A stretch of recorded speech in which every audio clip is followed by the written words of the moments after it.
America's national parks are wonderful, and Zion National Park is spectacular, so it's highly popular.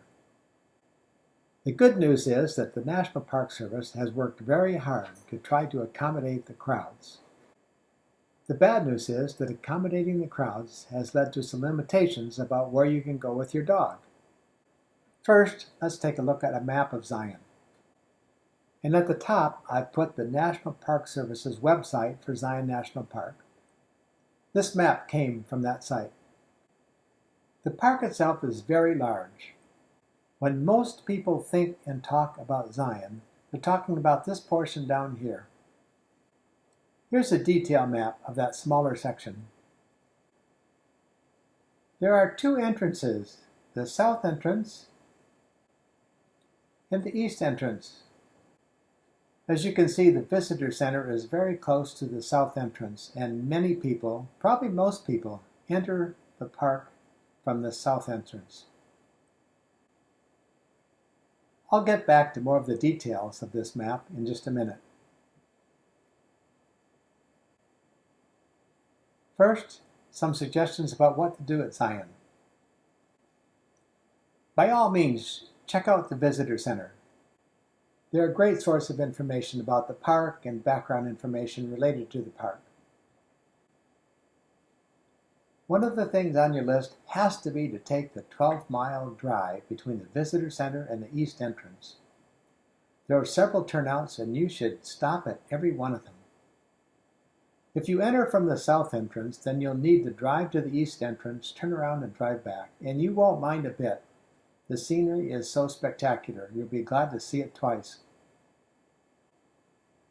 Here's the drive I'm talking about, starting at the east entrance, coming all the way along here. You see there's a tunnel. It's an old tunnel that's quite narrow, so there are traffic restrictions and the traffic is carefully controlled. In addition, you see these major switchbacks here. That will get you down from up above to the canyon floor itself, and it is really a spectacular drive. Hike the Paris Trail with your dog. This is one of the few things you can do in Zion, and it's wonderful. The Paris Trail starts near the visitor center and runs right along this river. So you find yourself walking along a mountain stream on a paved path, and you know that your dog is welcome on a leash. The views of the canyon walls are great. You walk right past and even through a campground. It's a wonderful hike. There's a Zion Canyon Scenic Drive. For most of the year, spring through fall, you can only see this drive using a shuttle bus, not your private vehicle. And, sadly, dogs are not allowed on shuttle buses. So if you're traveling during the time of year when private vehicles are excluded from this drive, you're going to miss it. I'm sure it's great. There are a few stops. You're permitted to get on and off the shuttle bus as many times as you want. It's a free shuttle bus. When we were there, the lines were long, waiting for the bus. I'm sure it's a great drive. It's something we didn't do because we had our dog with us. To grab the shuttle buses, you board the buses real near the visitor center, and that scenic drive takes you along here and then on out this way to the north. You see there are several stops along the way, including one at Zion Lodge. For hikers without dogs, there are extensive trails in the canyon. There are other shuttle buses that run from Springdale, just outside the park, where there's overflow parking, into the park itself. Again, dogs are not allowed on these shuttle buses. This means that if you're traveling with your dog, you're going to need to park in the parking lot near the visitor center. This isn't necessarily good news because although it's a pretty big parking lot, it gets full pretty fast in the day. So I'd certainly encourage you to start your Zion visit early in the morning.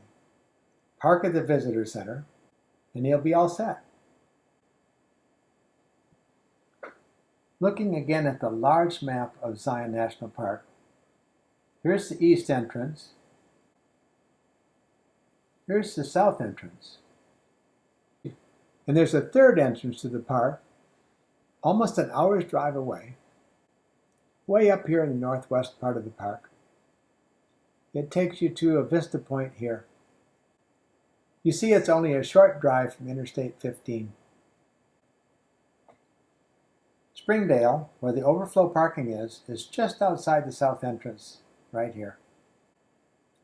The shuttle bus from Springdale into the park is free. Now, when you're planning your trip, you might wonder what services you can find near the park. Good news, no problems at all. In the park itself, there's lodging and 1 or 2 restaurants, depending on what time of year it is. Springdale, just south of the south entrance, have lodging, restaurants, and fuel. It's a whole little community that is built up as a tourism industry to serve Zion National Park. And 12 miles east of the east entrance is Mount Carmel Junction, and you can find lodging, restaurants, and fuel there too.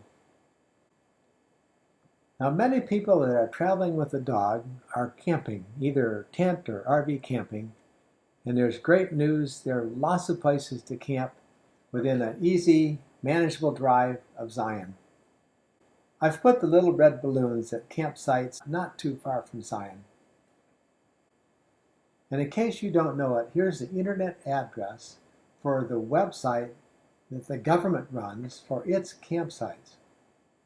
You can get information about the sites and make reservations directly at this website. I'll just point out specifically 3 sites. They're all in Zion National Park.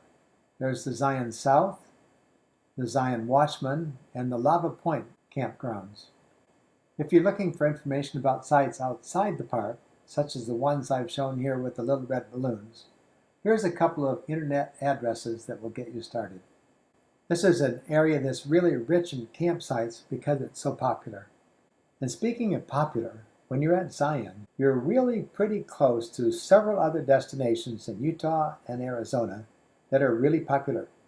Take a look. Here's Zion. Bryce Canyon National Park is really quite close. Down south, the north rim of the Grand Canyon is a manageable drive.